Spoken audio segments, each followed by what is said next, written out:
जी नमस्कार साथियों। Good morning प्यारे दोस्तों। आज की जो हमारी क्लास है उसमें टॉपिक चल रहा है हमारा अलंकार।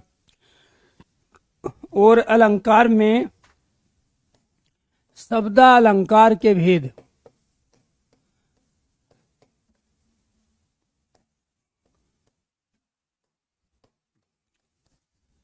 शब्दालंकार के भेद आज हम कंप्लीट करेंगे। और इन शब्दालंकार में पहला अलंकार है अनुप्रास। अनुप्रास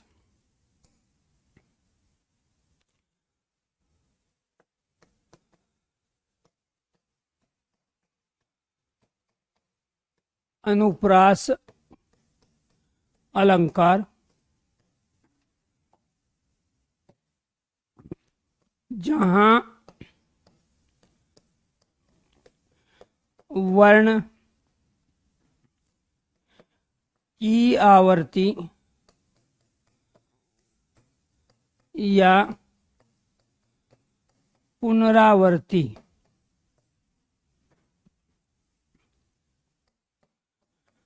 अनेक बार हो वहां अनुप्रास अलंकार होता है। जिस वाक्य या पंक्ति में एक या अलग अलग वर्ण अनेक बार आए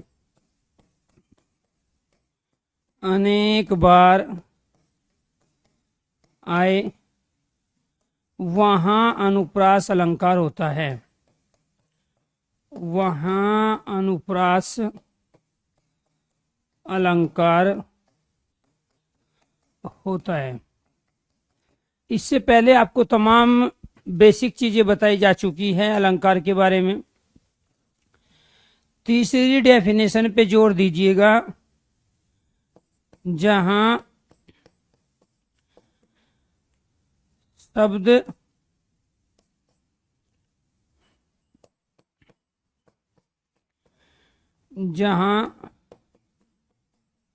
शब्द की आवर्ती एक ही अर्थ में हो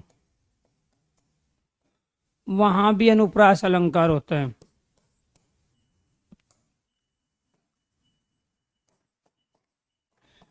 जहां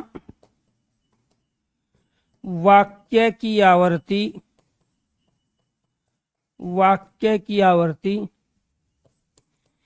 एक अर्थ में की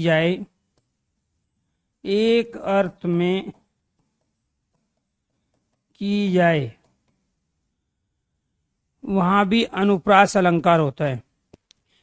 अनुप्रास अलंकार के बारे में दोस्तों आप सब जानते हो कि वर्णों की आवर्ती में अनुप्रास अलंकार होता है, लेकिन केवल वर्णों की नहीं है। अगर शब्द एक ही अर्थ में रिपीट हो रहा है तो वहां पे भी अनुप्रास अलंकार होगा।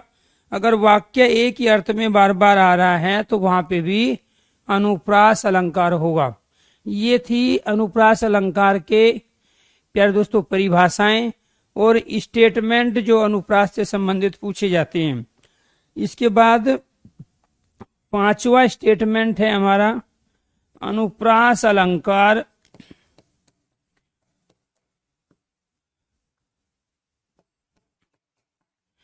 अनुप्रास का शाब्दिक अर्थ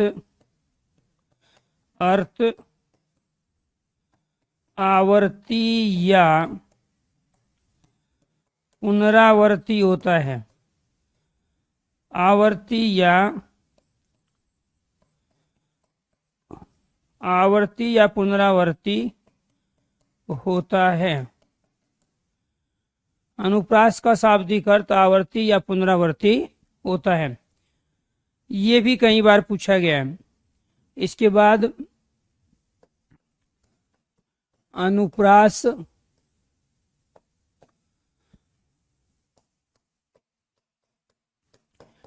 अलंकार के भेद। कितने भेद होते हैं? 5। एक भेद होता है छेकानुप्रास। छेकानुप्रास। दूसरा लाटानुप्रास। तीसरा वृत्त्यानुप्रास। चौथा श्रुत्यानुप्रास। और 5वां अंत्यानुप्रास। ये बेसिक क्वेश्चन है, लेकिन आप फिर भी गलत करते हो इनको। जिस तरह के क्वेश्चन बनते हैं उसी तरह की चीजें आपके सामने हैं। एक क्वेश्चन बना प्यारे दोस्तों, अनुप्रास का शाब्दिक अर्थ क्या होता है? तो अनुप्रास का शाब्दिक अर्थ होगा आवर्ती या पुनरावर्ती, जिसको इंग्लिश में बोलते हैं रिपीटेशन। जहां वर्ण की आवर्ती या पुनरावर्ती अनेक बार हो, ये सबको पता है, लेकिन जिस वाक्य या पंक्ति में एक या अलग अलग, ये जरूरी नहीं एक ही वर्ण की आवर्ती हो, एक से ज्यादा वर्ण भी अपने आप को रिपीट कर सकते हैं। एक या अलग अलग वर्ण अनेक बार आए तो वो भी अनुप्रास अलंकार होता है। और जहां शब्द की आवर्ती एक ही अर्थ में हो वो भी अनुप्रास अलंकार होता है। जहां वाक्य की आवर्ती एक ही अर्थ में हो वो भी अनुप्रास अलंकार होता है। ये स्टेटमेंट, परिभाषा और इनकी कंडीशन। अनुप्रास अलंकार के भेद कितने होते हैं? 5। कौन सा भेद अनुप्रास अलंकार का नहीं है? इन 5 को छोड़ के जो भी आ जाए अनुप्रास अलंकार का भेद नहीं है। निम्नलिखित में से कौन सा भेद अनुप्रास अलंकार का है? तो प्यारे दोस्तों, ये सारी चीजें ये लिखी गई है आपके सामने।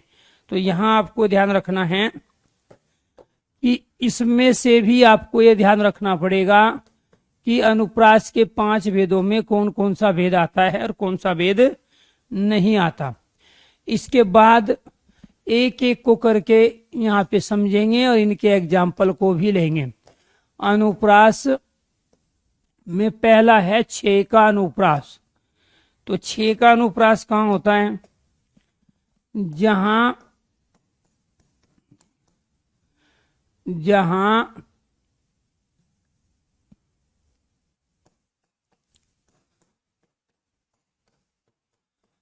अनेक वर्ण की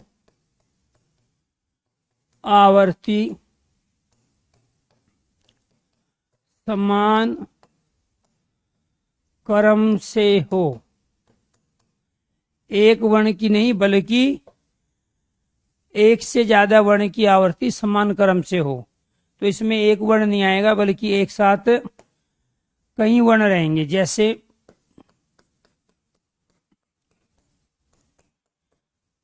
बागे,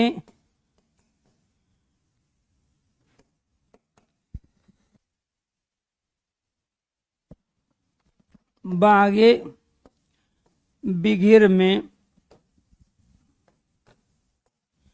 भरमर भरे, बागे बघिर में भरमर भरे अजब अनुराग। यहाँ पे प्यारे दोस्तों एक वर्ण हमारा बै है, दूसरा भै है और तीसरा ए है। और दोनों, ये तीनों के तीनों 2-2 बार आए हैं। ये भी 2 बार आवर्ती किया है। इसी कंडीशन को कहते हैं हम छेकानुप्रास। क्या कहते हैं? छेकानुप्रास। तो छेकानुप्रास में आपको किन चीजों का ध्यान रखना है? वर्ण एक नहीं होगा बल्कि एक से ज्यादा होंगे। और जो भी है, अगर वो 2 है, 3 है या 4 है, तो जितनी बार एक वर्ण आएगा उतनी बार ही उसका दूसरा, तीसरा, चौथा जो अलग अलग वर्ण है वो रिपीट होंगे।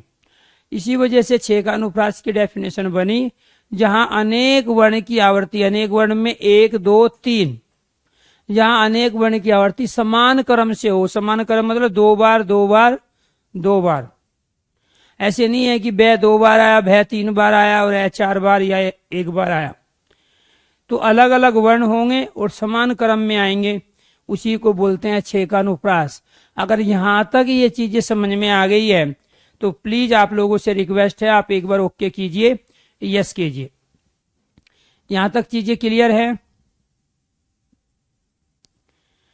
जी? राहुल, लक्ष्मण, सुनीत, विनीत, अंकित, पूजा, प्रियंका, प्रीति, अश्वनी, मोनू, संगीता, सत्यम, आकाश, अवधेश, मुकेश, विशाल, विपुल, अंकित। यहां तक क्लियर है? जी जी जी, thank you thank you thank you. चलो जी आगे देखिए, यहां पे दूसरा जो अलंकार है हमारा वो है लाटानुप्रास। क्या है? लाटानुप्रास। लाटानुप्रास में जहां शब्द की आवर्ती एक ही अर्थ में हो, जहां शब्द की आवर्ती एक ही अर्थ में हो, उसको कहते हैं हम लाटानुप्रास। ये क्या कहते हैं? जैसे परदेसी, परदेसी, जाना नहीं मुझे छोड़ के।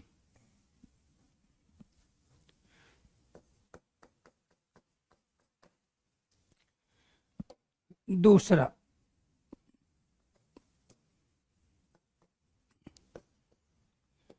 जहां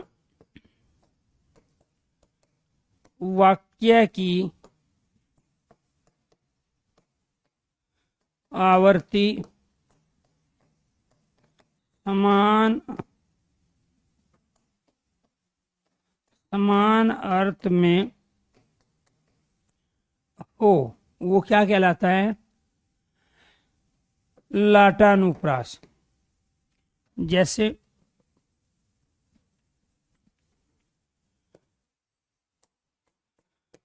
पूत, कपूत, क्यों धन संचय, और पूत, सपूत, क्यों धन संचय।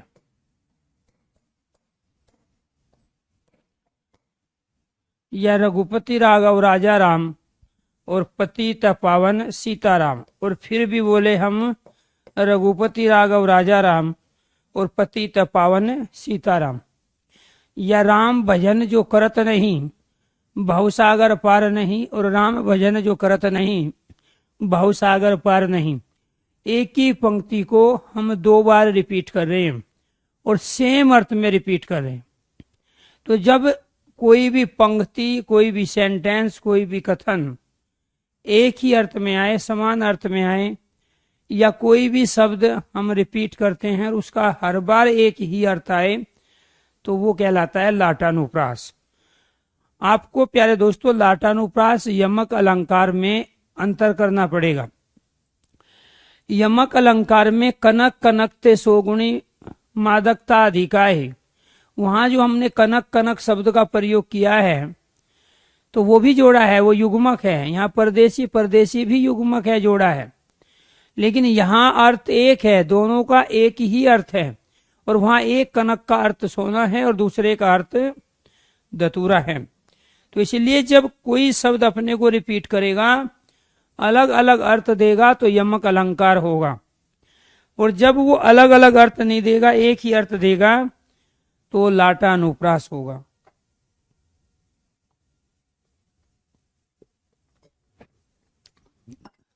क्लियर? चलो जी, समझ में आया लाटानुप्रास और यमक अलंकार में अंतर। अब तक आपने क्या समझा था कि वर्णों की आवर्ती में ही अनुप्रास होता है, और वो जमाना पुराना है। वर्णों की आवर्ती में अनुप्रास है, वो अपने आप में बहुत पुराना क्वेश्चन है, अब वो पूछा नहीं जाता है, वो सबको पता है। वहां से लाटा अनुप्रास को लेता है अनुप्रास के अंतर्गत। तो ये दो इसके भेद हमारे हो गए। तीसरा भेद है वृत्त्यानुप्रास। तीसरा भेद क्या है? वृत्त्यानुप्रास। वृत्त्यानुप्रास कहाँ होता है? जहां वर्णों की आवर्ती अनेक बार हो, जहां वर्णों की आवर्ती अनेक बार हो और आवर्ती होने पर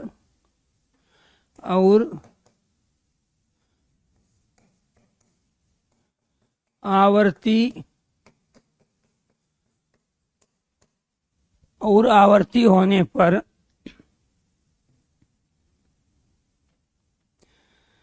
मधुरता उत्पन्न ना हो, उसे कहते हैं वृत्त्यानुप्रास। जैसे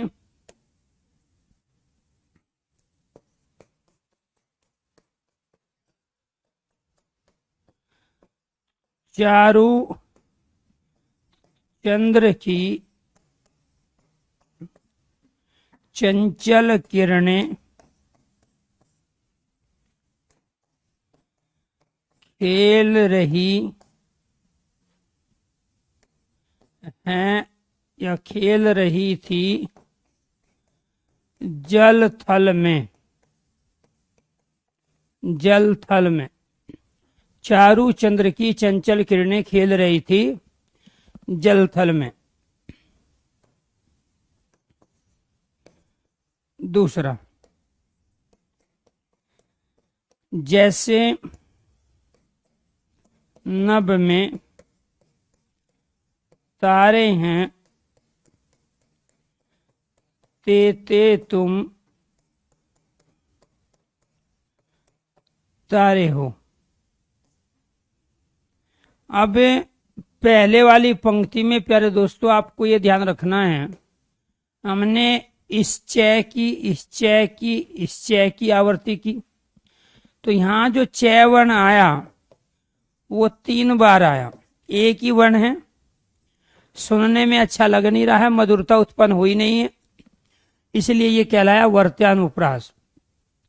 क्यों? क्योंकि ये वर्त बना रहा है और मधुरता उत्पन्न नहीं कर रहा है। जैसे नभ में तारे हैं ते तुम तारे हो, यहाँ पे भी तय है, यहाँ पे भी तय, इसमें भी तय और इसमें भी तय, और इसमें तय वर्ण आया है 4 बार। क्लियर? अब वो 3 बार आए, 2 बार आए या 5 बार आए या 10 बार आए, तो जब 1 या 2 वर्ण असमान क्रम में आवर्ती करे, ध्यान रखना है, एक अलग कंडीशन बता रहा हूं, जब 1 या 2 वर्ण या 3 वर्ण असमान क्रम में, कोई 1 बार आया, कोई 2 बार आया, कोई 3 बार आया, कोई 10 बार आ गया, और वो मधुरता उत्पन्न ना कर रहा हो, तो उसको कहते हैं वृत्त्यानुप्रास। ये क्या करते हैं दोस्तों? ये वर्त बनाते हैं, ये वर्त बना, ये वर्त बना, ये वर्त बना, इसको हम अर्धवर्त कहते हैं। ये क्या करते हैं? वर्णों की आवर्ती इस ढंग से की जाती है कि वो वर्त बनाए, और वर्त कहते हैं सर्कल को, जहां सर्कल बनता है वर्णों के माध्यम से, उसी के नाम से रख दिया वृत्त्यानुप्रास। उसी के नाम से क्या नाम रख दिया इसका? वृत्त्यानुप्रास। अगर चीज समझ में आई है तो एक बार ओके कीजिए, यस कीजिए, क्योंकि हमें लाइफ में चीजें एक बार ही पढ़नी है, इसके बाद आपको ये ध्यान रखना है, इसको समय नहीं देना है।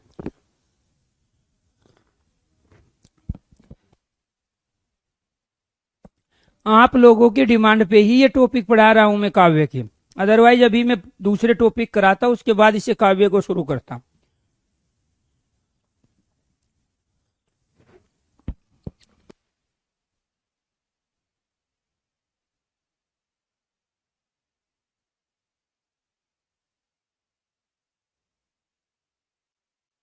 आप कोई भी एग्जाम देना चाहते हो, कोई भी एग्जाम, तो प्यारे दोस्तों आपको ये ध्यान रखना है कि वहां पे अलंकार, रस और छंद के क्वेश्चन तो आएंगे ही आएंगे, लेकिन आपको सबसे ज्यादा जो आप गलतियां करते हो वो इसी काव्य के तीनों टॉपिक में करते हो। छोटे टॉपिक है, लेकिन कम से कम इन तीनों टॉपिक से 4 से 5 क्वेश्चन हर एग्जाम में पूछे जाते हैं। क्लियर? तो यहां आपको ये ध्यान रखना है कि वो कैसे भी दे, ये जरूरी नहीं है कि किसी एक पंक्ति में वो केवल एक ही अलंकार का प्रयोग करे, वो ऑप्शन के ऊपर भी डिपेंड होता है। जैसे यहां पर चारू चंद्र की चंचल किरणें खेल रही थी जलथल में, इसमें केवल और केवल अनुप्रास अलंकार है, और अनुप्रास अलंकार के अंतर्गत भी केवल वर्त्यानुप्रास है। क्लियर? ये आपको ध्यान रखना है। लेकिन दोस्तों दूसरी चीज आपको ये ध्यान रखनी पड़ेगी, ये दूसरी जो पंक्ति दी गई है इसमें वर्ण की आवर्ती हो रही है। तय वर्ण 4 बार लिया है, वर्ण की आवर्ती है, वर्त्यानुप्रास है, सुनने में अच्छा लग नहीं रहा है, मधुरता उत्पन्न हुई नहीं, तो इसलिए वर्त्यानुप्रास है। लेकिन ये यमक का भी उदाहरण है। ठीक है, तो आपको ये ध्यान रखना है ये किसका उदाहरण है, यमक का भी। इसमें क्या शब्द आए हैं, एक तो शब्द आए हैं तारे, और दूसरा फिर यहां पे भी एक शब्द क्या आए हैं, तारे।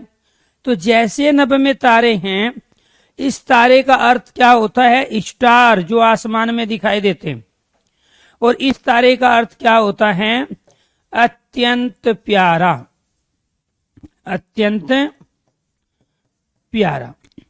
एक ही शब्द के दो अर्थ हो गए। जैसे नभ में तारे हैं था जैसे आसमान में तारे हैं, तेते तुम तारे हो, उसी तरह आप भी अत्यंत प्यारे हो।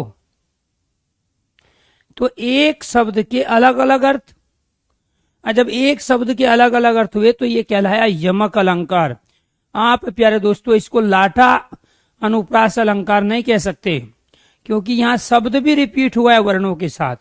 तो आपको यह ध्यान रखना पड़ेगा कि यह जरूरी नहीं है केवल एक पंक्ति में केवल अलंकार है, केवल रस है, केवल छंद है। एक ही पंक्ति में कोई अलंकार भी हो सकता है, रस भी हो सकता है और छंद भी हो सकता है। कोई भी एक एग्जाम्पल वो रस का भी बन सकता है, साथ के साथ अलंकार का भी बन सकता है, साथ के साथ किसी न किसी छंद का भी एग्जाम्पल बनेगा। एक पॉइंट। और दूसरा, एक ही पंक्ति, एक ही प्यारे दोस्तों सेंटेंस, वो वर्तानुप्रास का भी उदाहरण बन सकता है और वो यमक अलंकार का भी एग्जाम्पल बन सकता है। अब उसकी मर्जी, अगर उसको पूछना होगा इसमें अनुप्रास, तो वो ऑप्शन में अनुप्रास देगा, यमक देगा नहीं। अगर उसको पूछना होगा यमक, तो वो अनुप्रास को गायब करके सिर्फ यमक को रखेगा। या अगर दोनों देगा तो एक ऑप्शन देगा ए और बी दोनों। तो रटना नहीं है। क्लियर? आप कई बार क्या करते हो, सर ने तो ये एग्जाम्पल अलंकार में दिया था, इसमें तो छंद हो ही नहीं सकता, फिर वही एग्जाम्पल दे के मैं उसमें छंद समझाता हूं। जैसे बहुत सारे बच्चे रट लेते हैं, हनुमान की पूंछ में लग न पाई आग, लंका सारी जल गई, गए निशाचर भाग, अतिशोक्ति अलंकार है। अरे इसमें रस भी तो है, छंद भी तो है। तो यहां आपको ये ध्यान रखना है प्यारे दोस्तों कि ये गलती मत कर देना, एक ही पंक्ति में दो दो अलंकार भी हो सकते हैं, एक ही पंक्ति में अलंकार, रस और छंद तीनों एक साथ हो सकते हैं। क्लियर? आगे बढ़ते हैं। फोर्थ क्या है हमारा, श्रुत्यानुप्रास। श्रुत्यानुप्रास जहां वर्णों की, जहां वर्ण की आवर्ती, वर्ण की या वर्णों की लिखो, जरूरी नहीं है एक ही वर्ण है, दो से ज्यादा भी हो सकते हैं। जहां वर्णों की आवर्ती असमान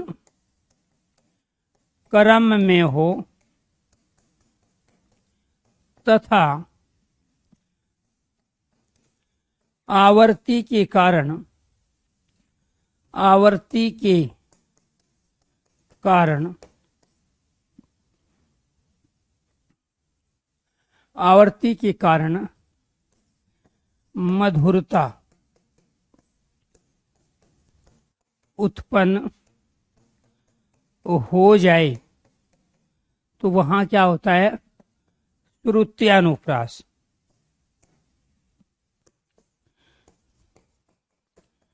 वर्णों की वह आवर्ती जो कानों को प्रिय लगे उसे क्या कहते हैं हम, उसे कहते हैं श्रुत्यानुप्रास। जैसे लैला तुझे लूट लेगी, तू लिख कर, तू लूट लेगी, तू लिख कर ले ले।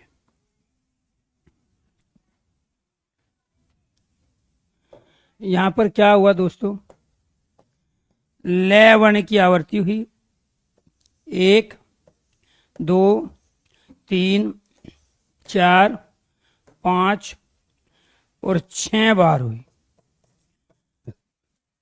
एक ही वर्ण आया, लेकिन वो वर्ण इस तरीके से प्रयोग किया गया कि उसने मधुरता उत्पन्न कर दी। मधुरता मतलब कानों को प्रिय लगा। तो आपको ये ध्यान रखना है दोस्तों, इससे पहले भी हमने आवर्ती की थी, जैसे नभ में तारे हैं, तेते तुम तारे हैं, वहां पे आपको हंसी नहीं छूट रही थी, वहां को मजा नहीं आ रहा था। वर्णों की ऐसी आवर्ती जिसको सुनने में मजा आए,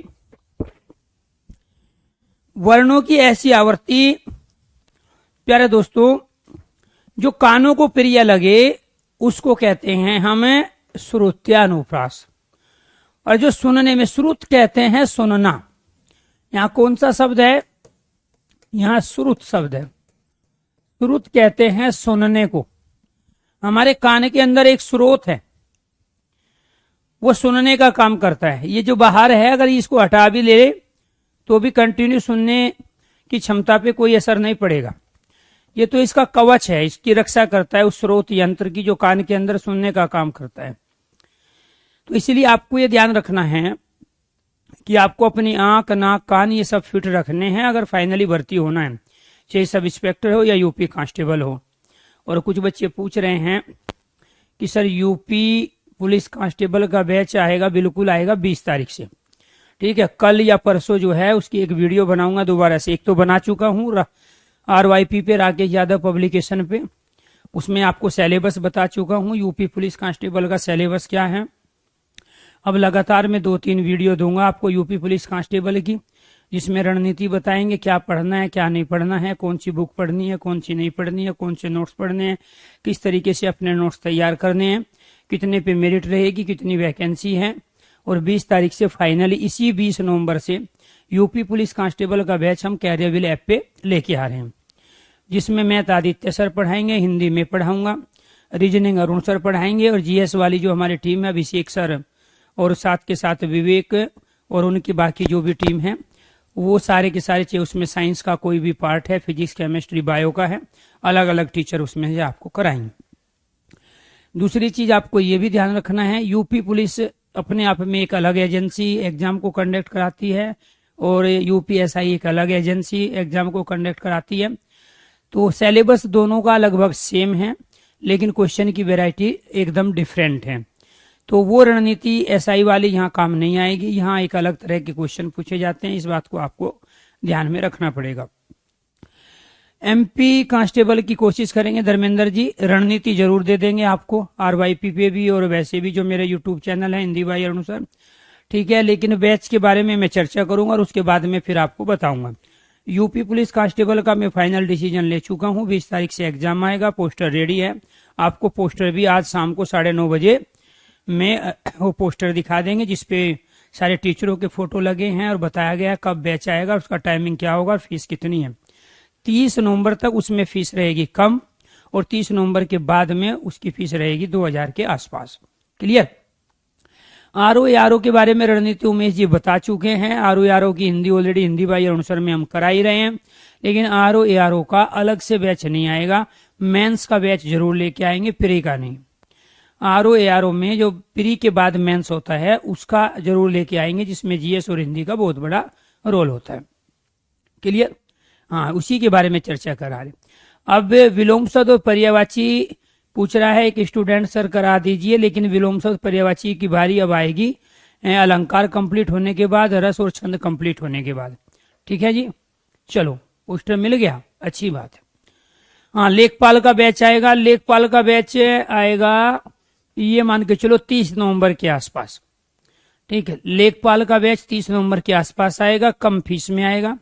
लेखपाल के उसकी फीस रहेगी करीब करीब हमारी प्यारे दोस्तों 1000 के आसपास। ठीक है, यानी कि 999। हाँ, नोट्स बनाने हैं उन लोगों को जिनके एग्जाम अभी नहीं है, जिनका नोटिफिकेशन नहीं है। जिनका नोटिफिकेशन है, एग्जाम की डेट आ चुकी है, उनको नोट्स नहीं बनाने, उनको केवल समझने पे जोर देना है। मैंने आपको कई बार पहले भी कहा प्यारे दोस्तों, और आज फिर बता रहा हूं, जब मुद्दा उठी गया, बात उठी गई है, क्योंकि टॉपिक भी पूरा कराना है। सबसे पहली चीज होती है, जो आपने बैच खरीदा है, आप उन बाकी बच्चों से डिफरेंट हो, क्योंकि आप सिलेक्शन लेना चाहते हो। और जो फ्री में पढ़ना चाहता है वो है कि वो अपने आप को आजमाना चाहता है। चलो देखो, यूट्यूब से पढ़ के आपको हेल्प तो मिलेगी, लेकिन वो हेल्प उसी बच्चे को ज्यादा मिलेगी जिसके पहले कॉन्सेप्ट क्लियर है, जिसको पहले से बहुत कुछ आता हो, क्योंकि वहां हम स्पीड से पढ़ा रहे हैं और यहाँ हम बड़े आहिस्ता आहिस्ता बहुत अच्छे तरीके से पढ़ा रहे हैं। तो इसलिए ऐप पे जो पढ़ा रहे हैं वो यूट्यूब पे नहीं हो सकता, और जो यूट्यूब पे है वो कभी ऐप पे नहीं चल सकता।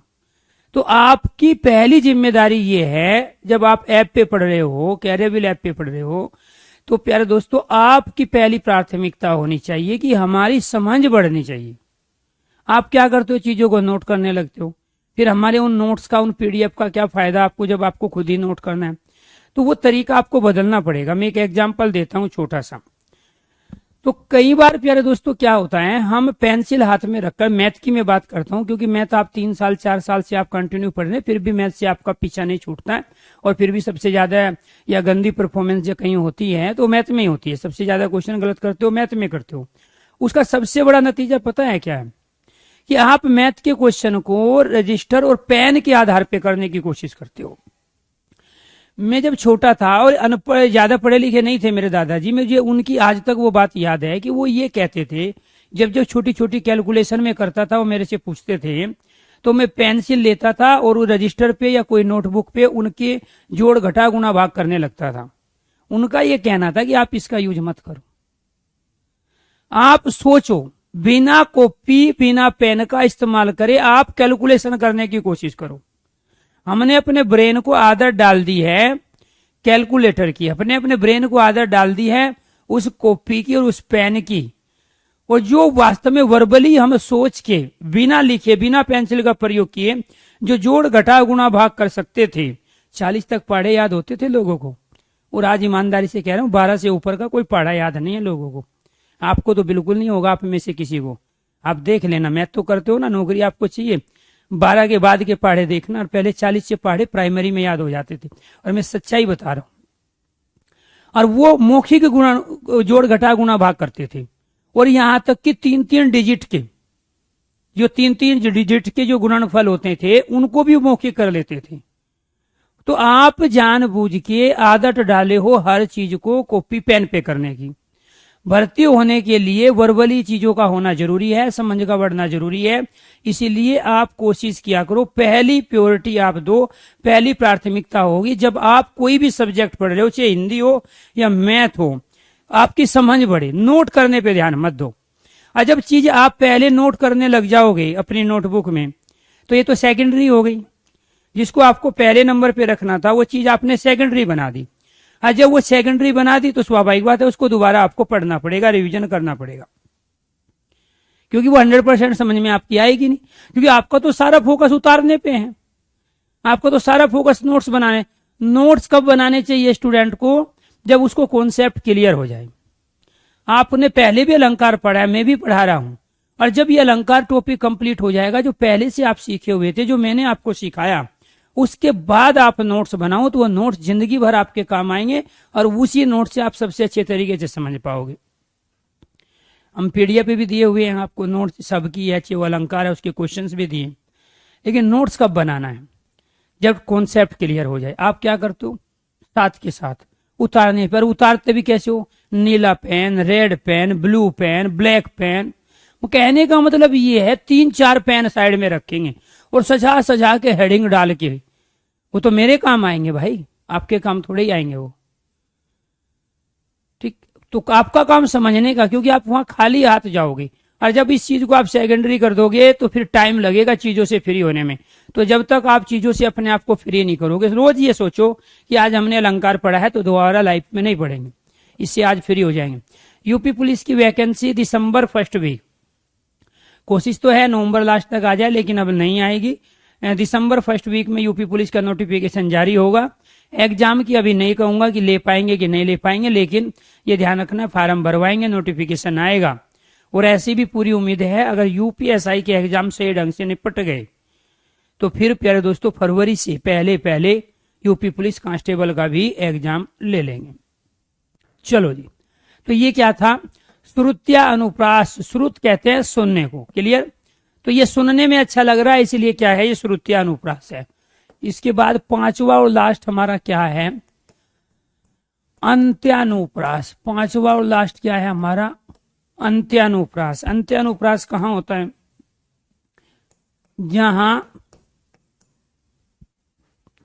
जहां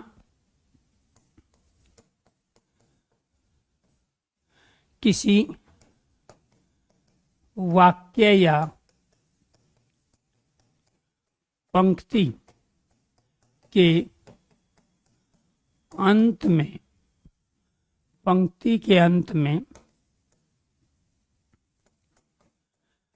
तुकांत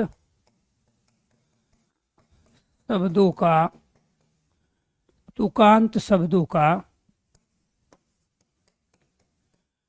प्रयोग हो, वो क्या कहलाता है? अंत्यानुप्रास। जहां किसी कथन, उक्ति की समाप्ति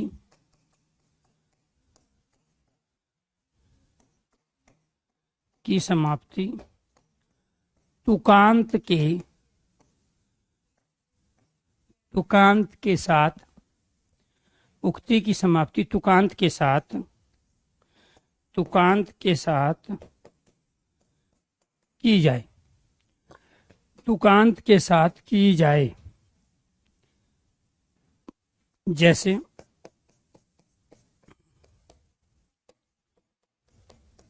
लगा दी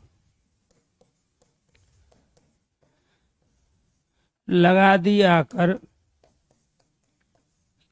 किसने, लगा दी आकर किसने यह आग, लगा दी आकर किसने यह आग, कहाँ था तू संशय के नाग। यहां प्यारे दोस्तों ये आग और नाग शब्द ही तुकांत है। तुकांत किसे कहते हैं? जहां तुक हो, और तुक कहते हैं समान मात्रा व वर्णों के समूह को। तुक समान मात्रा व वर्णों का समूह।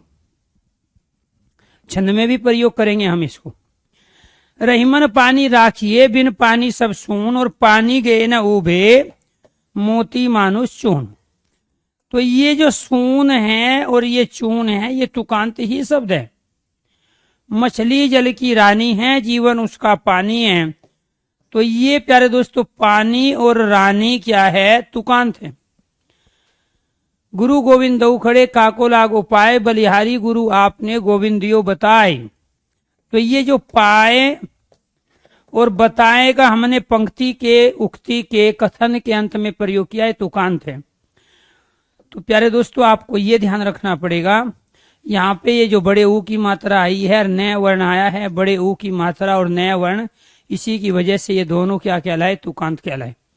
यहाँ पे जो ये आ की मात्रा आई, मछली जल की रानी है, जीवन उसका पानी है, तो ये आ और ये यहाँ समान वर्ण प्रयोग किया, इसीलिए तुकांत है।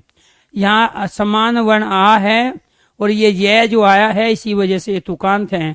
ऐसे यहाँ आग और नाग तुकांत है। देखो यही तो दिक्कत है, मतलब यूपीएसआई कटऑफ पर सर वीडियो बना दीजिए। मैं यूपीएसआई के बारे में 2 रणनीति की क्लास दे चुका हूं।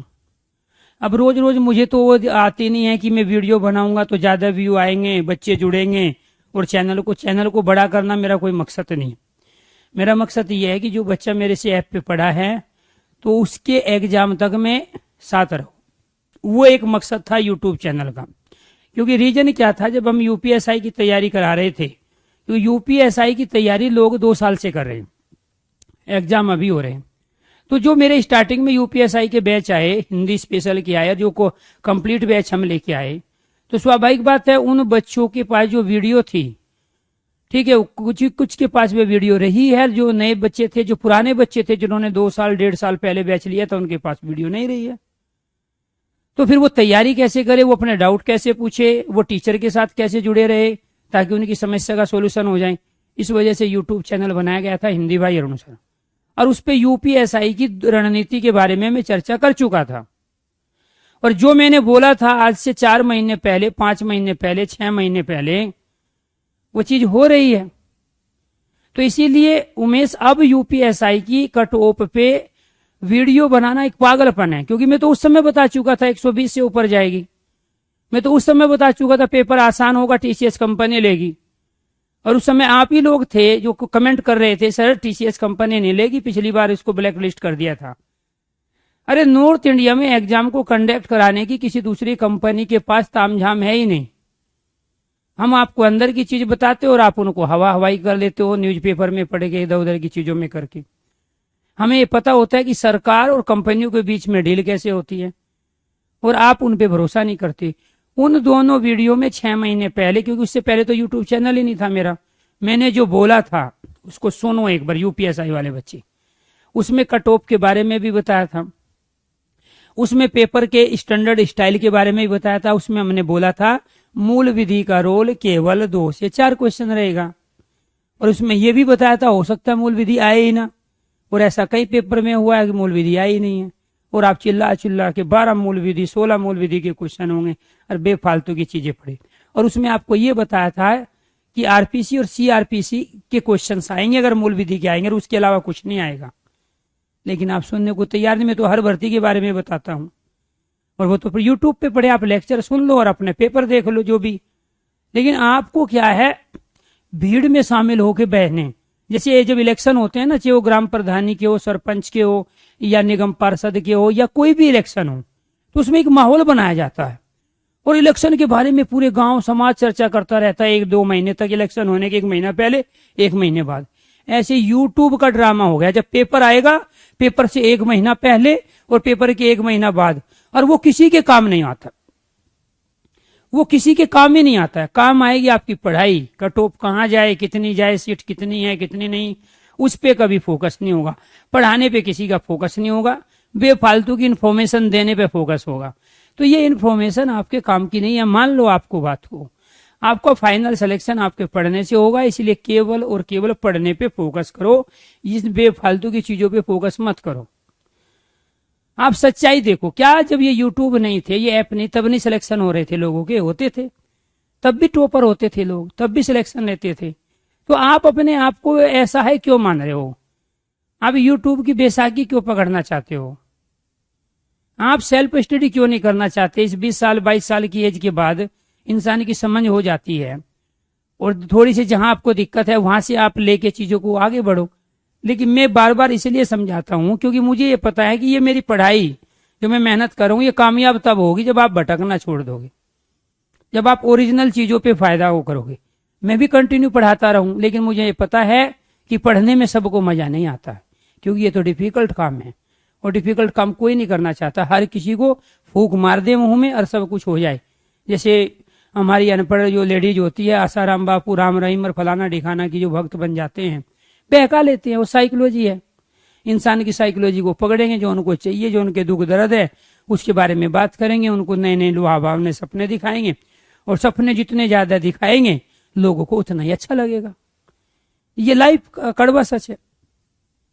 तो इसीलिए आपका काम, सरस्वती एक ऐसी चीज है, आपके पास कोई हो या ना हो, आप अकेले हो, आपके पास साधन हो या ना हो, आप कितने भी गरीब हो और आप कितने भी असहाय हो, आधे अधूरे हो, लेकिन अगर आपको सरस्वती पे भरोसा है और आप सरस्वती की पूजा करते, सरस्वती की पूजा का मतलब है रोज पढ़ना, और जब भी पढ़ो सात्विकता के साथ पढ़ो, तो जो आप चाहते हो वो कर लोगे जिंदगी में। आपको किसी की पूजा करने की जरूरत ही नहीं है। आप रोज मेहनत करो, रोज पढ़ो, अपने सिलेबस को देखो पहले, और ये देखो कि ये सिलेबस कौन कौन सी बुक कंप्लीट कर रही है, ये सिलेबस कहाँ से हमारी समझ में आ रहा है और कितना हम रोज सीख पा रहे हैं। और मैं ज्यादा नहीं कह रहा हूं, 2 साल 2.5 साल अगर आप कॉम्पिटिटिव एग्जाम की, किसी भी एग्जाम की तैयारी कर लेते हो तो ईमानदार एक नहीं है 4-4 सिलेक्शन होंगे आपके। लेकिन समस्या यही है कि पढ़ाई छोड़ के सूचनाओं को इकट्ठा करने में लगे। ज्ञान और सूचना यूट्यूब पर केवल और केवल सूचनाएं हैं, ज्ञान नहीं है। मान लो अभी भी बात आप, ठीक है, चीजें आसान आपकी जरूर होगी, लेकिन बहुत सारी चीजें ऐसी होती है जो करनी नहीं चाहिए स्टूडेंट लाइफ में, लेकिन फिर भी आप क्या करते हो, उनके चक्कर में पड़ते हो। अंत्यानुप्रास क्या है? तुक, समान मात्रा व वर्णों का समूह। तो यहाँ समान मात्रा व वर्णों का समूह क्या हुआ वो समझ में आ गया। जहां किसी वाक्य या पंक्ति के अंत में तुकांत शब्दों का प्रयोग हो, तुकांत आ गया आग और नाग। जहां किसी कथन या उक्ति, उक्ति मतलब कथन को ही कहते हैं, ये तत्सम शब्द है, उक्ति या सुक्ति, क्लियर। तो जहां किसी कथन या उक्ति की समाप्ति तुकांत के साथ की जाए, ये की जा रही है, तो वो क्या कहलाता है? अंत्यानुप्रास कहलाता है। ठीक है। हाँ, एमपीएसआई में, एमपीएसआई का हम बैच लेके आए थे पिछली बार जब हुआ, अब दोबारा नोटिफिकेशन अगर आएगा तो जरूर कराएंगे धर्मेंद्र जी। और ध्यान रखना है हिंदी स्पेशल में, ठीक है, जो भी हम पढ़ा रहे हैं वो सारा का सारा जो आपको सिलेबस दिया गया उसमें है। एमपीएसआई में 4 टॉपिक नए हैं। एक तो मध्य प्रदेश की जो पत्र पत्रिकाएं होती हैं वो आपको करनी पड़ेगी, 1 से 2 क्वेश्चन आएगा, और एक भाव पलवन करना पड़ेगा, और एक आपको प्यार दोस्तों काव्य के भेद का, प्रबंध काव्य, मुक्तक काव्य के बारे में पढ़ना पड़ेगा। ठीक है, तो ये 4 टॉपिक जो आपके हैं, और एक पत्र लेखन से संबंधित क्वेश्चंस, ठीक है, और एक प्रशासनिक शब्दावली, ये अगर आप कर लोगे और बाकी जो हम करा रहे हैं तो एमपीएसआई का टोटल सिलेबस कंप्लीट। और मैं इस बैच में कराता हूँ, हिंदी स्पेशल बैच में ही वो चीजें कराते हैं, और उसकी पीडीएफ भी आपको, तो हिंदी के लिए, एमपीएसआई के लिए आपको दाएं बाएं नहीं जाना पड़ेगा। तो ये क्या कहलाया दोस्तों? हमारे अनुप्रास अलंकार के 5 भेद। दूसरा जो भेद है हमारा वो है यमक अलंकार। कौन सा है? यमक अलंकार। यमक का अर्थ क्या होता है? यमक का अर्थ होता है जोड़ा, यमक का अर्थ होता है युग्मक। डेफिनेशन क्या होगी? जहां शब्द की आवृत्ति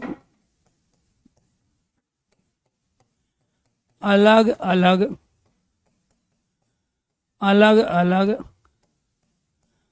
अर्थ में हूं। दूसरा, जहां कोई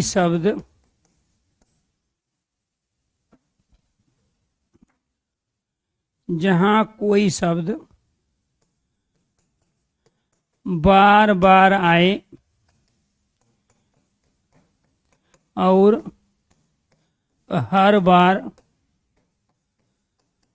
अलग अर्थ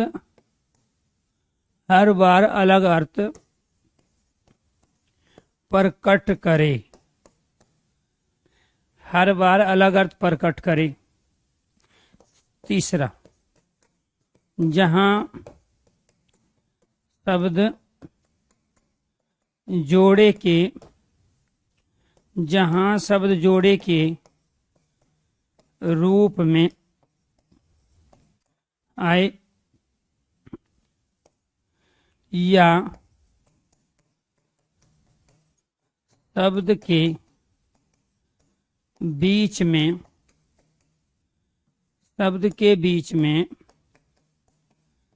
योजक, शब्द के बीच में योजक चिन्ह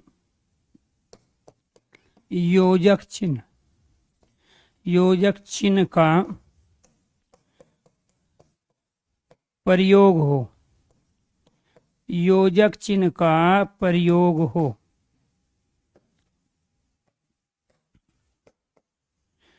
जहां शब्द सम संख्या 2, 4, 6, सम संख्या 2, 4, 6 के रूप में आवर्ती करें। ये चारों के चारों स्टेटमेंट यमक अलंकार के। देखो, मैं चाहता तो इसको केवल इतना ही बोल देता कि जहां किसी शब्द की आवर्ती जोड़े के रूप में या युग्मक के रूप में होती है और अलग अलग अर्थ प्रकट करता है, उसे यमक अलंकार कहते हैं। ये थी किताबिक बात। लेकिन आज की डेट में जब हम ऑनलाइन ऑफलाइन एग्जाम दे रहे हैं 2021 में, तो प्यारे दोस्तों स्टेटमेंट वाले क्वेश्चन आ रहे हैं। अभी 5-7 क्वेश्चन जब स्टेटमेंट के आ जाते हैं और वही अगर गलत हो जाए तो फिर उन 5-7 क्वेश्चन के ऊपर ही मेरिट फाइनल तय होती है। तो उसके लिए हमें इस तरीके से पढ़ने की आवश्यकता है कि जहां शब्द की आवर्ती अलग अलग अर्थ में हो, तो कोई शब्द है और वो अपने आप को रिपीट कर रहा है और हर बार उसका अर्थ अलग है, तो लाटानुप्रास से भिन्न होगी बात। लाटानुप्रास में से शब्द अपने आप को रिपीट करेगा लेकिन अर्थ एक ही रहेगा। ठीक है। जहां कोई शब्द बार बार आए और हर बार अलग अर्थ प्रकट करे, बार बार आ रहा हो और हर बार अपने अलग अलग अर्थ प्रकट कर रहा हो। कनक कनकते सोगुनी मादकता अधिकाय वा खाए बुराई जगवा पाए बुराई। एक कनक का अर्थ सोना है, दूसरे का अर्थ धतूरा है। सजना है सजना के लिए, पहले वाले सजना का अर्थ फिर दोस्तों सवरना है और दूसरे वाले सजना का अर्थ प्रेमी है, वो व्यक्ति है जिसके लिए सवरा जा रहा है। एनीथिंग, बहुत सारे ऐसे एग्जाम्पल। तो जहां शब्द जोड़े के रूप में आए या शब्द के बीच में योजक चिन्ह हाइपन लगाओ और ये स्टेटमेंट देगा कि निम्नलिखित में से कौन सा कथन या कौन सी बात, कौन सी उक्ति यमक अलंकार से संबंधित नहीं है और निम्नलिखित में कौन सा कथन यमक अलंकार से संबंधित है, कौन सा विकल्प यमक अलंकार से असंगत है और कौन सा यमक अलंकार से संगत है, कौन सा कथन यमक अलंकार की दृष्टि से सही है और कौन सा कथन यमक अलंकार की दृष्टि से सही नहीं है। जो क्वेश्चन की वैरायटी बनी उसी के आधार पे चीजों को लेके आगे बढ़ना पड़ता है। अब यमक का अर्थ जोड़ा होता है, पहला क्वेश्चन बना। यमक का अर्थ युग्मक भी होता है, दूसरा क्वेश्चन बना। इसके बाद में ये स्टेटमेंट वाले क्वेश्चन बने और जहां सम संख्या में अर्थात 2 बार, 4 बार या 6 बार कोई शब्द आवर्ती करे तो वो हर बार अलग अर्थ देगा और जब वो अलग अर्थ देगा तो यमक अलंकार ही बनाएगा। अब यमक में श्लेष में अंतर क्या होता है? वहां एक शब्द के अनेक अर्थ होते हैं। ध्यान से सुनो, आज तक आप यमक अलंकार और श्लेष अलंकार की जो डेफिनेशन है उसमें अंतर नहीं कर पाए हो। वहां एक शब्द के अनेक अर्थ। रहीमन पानी राखिए, बिन पानी सब सून और पानी गए न उभरे मोती मानुष चून। एक शब्द है पानी, बार बार चिपक रहा है और हर बार अलग अर्थ दे रहा है। एक शब्द के अनेक अर्थ, वहां जोड़े के रूप में कुछ नहीं होता है। क्लियर? सुबरन को ढूंढत फिरत कभी व्याभिचारी चोर, सुबरन के एक शब्द है, 3 अलग अलग अर्थ है। तो जहां एक शब्द के अनेक अर्थ हो श्लेष अलंकार, और जहां शब्द जोड़े के रूप में आ जाए और जो शब्द हम प्रयोग कर रहे हैं हर बार अलग अर्थ प्रकट करे, वो क्या कहलाता है? यमक अलंकार। इसके एग्जाम्पल देखिए। क्या एग्जाम्पल है? कनक कनक थे सो गुणी मादकता अधिकाय। कनक कनक ते सो गुणी मादकता अधिकाय। वा खाए बोराए जगवा पाए बोराए। जैसे नभ में तारे हैं ते तुम तारे हो।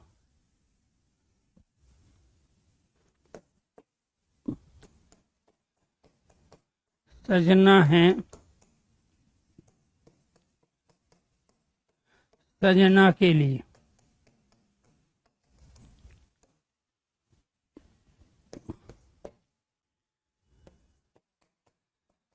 काली घटा का घमंड घटा।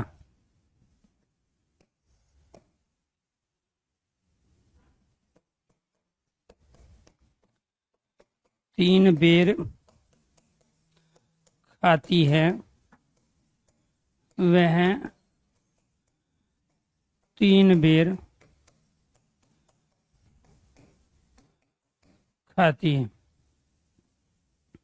चलो जी देखिए, यहाँ क्या है, हाइपन लगा है, योजक चिन्ह लगा है। और जब किसी शब्द में योजक चिन्ह हो और अर्थ अलग अलग हो, ध्यान रखना है, परदेशी परदेशी में भी योजक चिन्ह है, ठीक है। तो यहां पर जब किसी शब्द रिपीट हो रहा हो, जोड़े के रूप में आ रहा हो, युग्मक के रूप में आ रहा हो, अब माता पिता है, वहां एक शब्द रिपीट थोड़ा ही हो रहा है, वो जोड़ा जरूर है लेकिन एक शब्द नहीं है, वहां दो शब्द है। तो यहां एक ही शब्द अपने को रिपीट करे हाइपन के साथ, योजक के साथ, यमक अलंकार होगा। और दोनों का अर्थ अलग अलग है। वो कह रहा है कनक कनक ते सो गुणी मादकता अधिका, अर्थात एक की दूसरे से 100 गुणी मादकता ज्यादा है, 100 गुना नशा ज्यादा है एक में। तो एक कनक का अर्थ सोना है तो दूसरे का अर्थ धतूरा है। जैसे नभ में तारे हैं ते तुम तारे हो, यहाँ पे एक शब्द तारे ये है, दूसरा शब्द तारे ये है, दोनों का अर्थ अलग अलग है। इसको तो बोलते हैं जोड़ा। और जब शब्द के बीच में शब्द आ जाते हैं, जैसे है ते तुम आ गए, इसको बोलते हैं युग्मक। तो ये क्या कहलाता है दोस्तों, ये युग्मक कहलाता है। और ये क्या कहलाता है, ये जोड़ा कहलाता है। तो जब हाइपन के साथ आएगा तो जोड़ा बनाएगा, और यमक का शाब्दिक अर्थ क्या होता है, जोड़ा होता है। और जब युग्मक के रूप में आएगा, अलग अलग अर्थ देगा, तब भी यमक होगा, क्योंकि यमक का शाब्दिक अर्थ युग्मक होता है। तत्सम में युग्मक कहते हैं, हिंदी में जोड़ा कहते हैं। क्लियर। सजना है सजना के लिए, है बीच में आ गया, जोड़ा तो बनने नहीं दिया, तो क्या बना, युग्मक बना। तो इसलिए इस वाले जैसे नभ में तारे हैं, तो ये आसमानों का स्टार हो गया जो रात को दिखाई देते हैं। और ते तुम तारे हो, अत्यंत प्यारे हो गया। एक शब्द के अलग अलग अर्थ हुए। हाँ, जब एक शब्द के अलग अलग है तो इसीलिए प्यारे दोस्तों आपको ध्यान रखना है, ये क्या कहलाया अपने आप में, यमक अलंकार। सजना है सजना के लिए, तो इस सजना का अर्थ है सवरना, और इस वाले सजना का अर्थ है वो व्यक्ति प्रेमी जिसके लिए सजा जा रहा है, या पति। तो एक शब्द के अलग अलग अर्थ है। काली घटा का घमंड घटा, तो यहां पे भी प्यारे दोस्तों घटा शब्द आया, यहां पे भी घटा शब्द आया। तो काली घटा का घमंड घटा, तो इसमें आपको ये ध्यान रखना है, इस घटा का अर्थ बादल हो गया, इस वाले घमंड घटा का अर्थ कम हो गया। ये भी युग्मक है, यमक अलंकार हो गया। तीन बेर खाती है वह तीन बेर खाती है, तो यहां प्यारे दोस्तों इस वाले तीन का अर्थ जो है, इस तीन का भी अर्थ वही है। तो ये यमक इसकी तीन की वजह से नहीं बनेगा, बेर की वजह से बनेगा, क्योंकि तीन बेर खाती है तो यहां 3 टाइम खाती है, एक सुबह को, एक दोपहर को, एक शाम को। और 3 बेर खाती है, और 3 बेर का फल, इमली खट्टी मीठे बेर जो होली के आसपास आते हैं। तो यहां जो ये बेर शब्द आया है इसका अर्थ अलग अलग है, और ये भी 2 बार आया, ये भी 2 बार आया, ये भी 2 बार आया, ये भी 2 बार आया, और 2 है सम संख्या। और जहां सम संख्या में कोई शब्द रिपीट होता है वहां यमक अलंकार होता है। क्लियर? ज्यादातर इनमें ही पूछे जाते हैं। अगर 4 बार आ जाए तब भी यमक अलंकार होगा। कैसे? ओ फिराक वाली, ओ फिराक वाली ये मत समझना कि मैं तेरी फिराक में हूं। ओ फिराक वाली ये मत समझना कि मैं तेरी फिराक में हूं, मैं उसकी फिराक में हूं जो